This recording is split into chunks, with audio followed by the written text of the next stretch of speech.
If you have a good memory, then you remember months ago, I opened up this doorway, expanded a little bit. And for the past several weeks, I've been working on a door that I built specifically for this opening. Today, we're gonna go ahead and install that in place here. So I would like to have an 1/8 of an inch reveal at the top of this jamb, measure where my current hinge is, take that measurement here on the jamb, add an 1/8 of an inch, and then basically just index my measurements off this first hinge placement all the way down the rest of the jamb for the other 2 hinges. So here we've got 6 7/16. So I need to take this measurement here on the jamb to 6 9/16. That's adding that 1/8 that I was talking about. And then I'll just mark it with the square so I can better define it when I put my jig in place.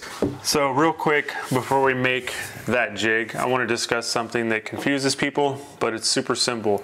People get confused on the placement of the hinge inside of the jamb. Like, how far in do you cut the mortise? It's super simple.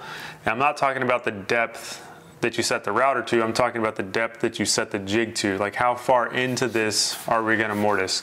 Hopefully that makes sense. The answer is very simple. Whatever you see right here, this measurement from the edge of the door to the end of the mortise there, that's the exact placement that is going into the jamb. Because think about it, when the door closes, we want the face of the door flush with the face of the jamb.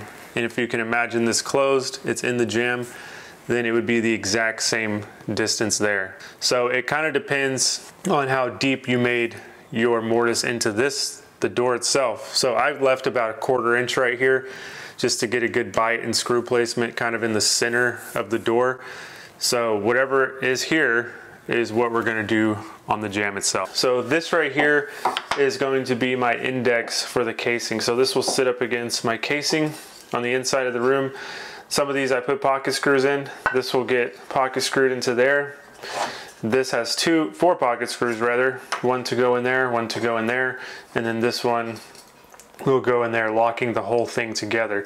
Now, as far as where I'm going to install this, I need to measure 3/4 plus our 1.5 inch depth into our jamb, because our casing is 3/4 and then we need that 1.5 inch. So I'll figure that out here in a second.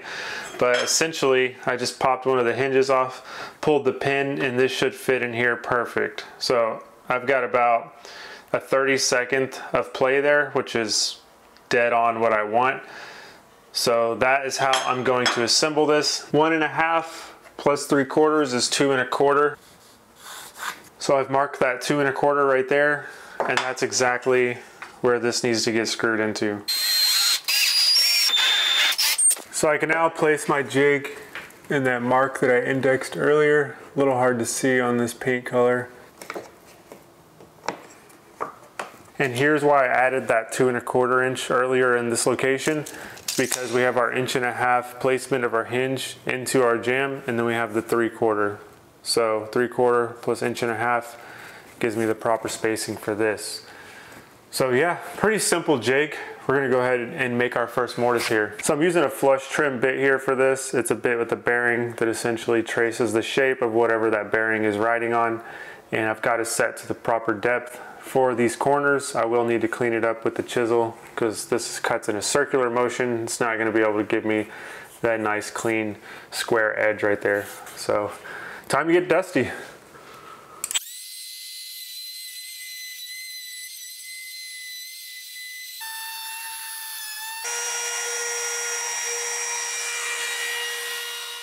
There's a look at our mortise, super clean. So I'll hit those with the chisel and then we can move on to the next hinge, and it's rinse and repeat.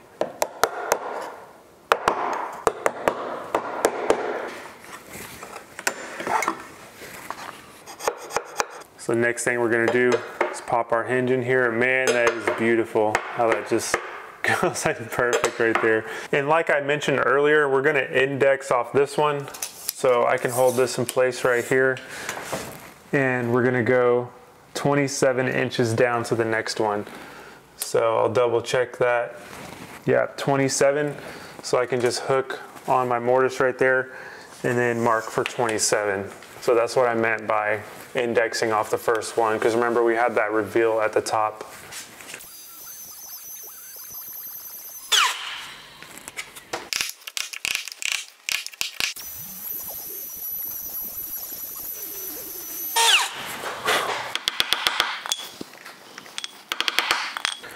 So for the pre-drilling of these holes here, I'll place my hinge in its location, and then I don't have a self-centering bit on me, a Vicks bit, so I'll just find the center of that hole by eye, and I'll stab it with the tip of my compass here.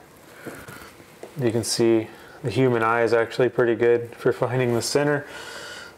So, and that thing is super sharp right there.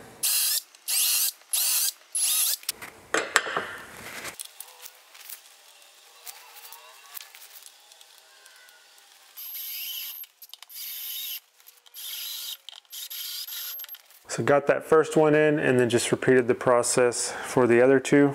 And now we're ready to test fit our door. All right, got the door on the door stud there to make this easier. And then I can micro adjust it till I get my hinges lined up. So with all my pins dropped in there, I can release the clamps on these, and they're super cool. They just slide out. And then we have ourselves a door installed. That's pretty sweet. So let me check the reveals on this thing. Pretty sweet. I have a little bit of a larger gap up here than I do over here. And no worries there. I can adjust that with the knuckle bender. It's like a hinge wrench that has a circle grip on it. And what I'll have to do is I'll have to bend that bottom side down there and kind of kick the bottom side to the left, because I imagined, yeah, you probably can't see this, but I got a little bit of a bigger gap down at the bottom left than I do up here as well. So when I bend the knuckles are the things that the pin slides through. So just like knuckles, right? And the pin drops in, the pins I just dropped in. You bend those and then it'll kick it kind of to the top right. So that'll actually close this up a little bit more as well. So it really is a game of finesse with these doors, but overall, I'm super pleased with that. And I'll probably do that knuckle bending in the next video. The next video we're gonna do is milling the door stop here. So when I close this door, it'll hit the stop, it'll stop, and then it'll engage the latch on this side. And if you caught the last video, you know this was not the knob I installed. This is a little tiny lever, because I had a dilemma in the last video with my hardware.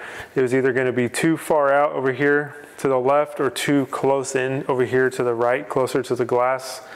And I was like, you know what, let's go to the outside. Probably should have thought about that a little bit more, because that other knob that I had, the porcelain knob, it would have hit the door stop. I was thinking about it at night and I was like, oh no. So I just got this lever temporarily from an architectural salvage yard, and that's what I'm gonna use to set this with. So I'm gonna get a better brass lever that kind of goes out here to the right a little bit more. But overall, super happy to have this thing up in its place, make some minor adjustments to it, but I think it looks really freaking sweet. It looks good. Anyways, yeah, next video, mill the door stop, get that thing installed. It's gonna be white oak. So when you close this, boom, you got white oak door stop, and then this is gonna be white, and then I can put some trim on here, but I'm gonna put my floors in first. They actually just got delivered today. So if you remember, this whole area flooded because there's a bathroom behind that wall. Clogged up because we had roots growing in the pipes in the yard. Long story, but there was carpet in here. Ripped that out, and like I said, these came today. These are 7-inch white oak boards, and they're beautiful. See if I can get a better view of these. It's got some bright light over here. But yeah, I got enough to do this entire space down here.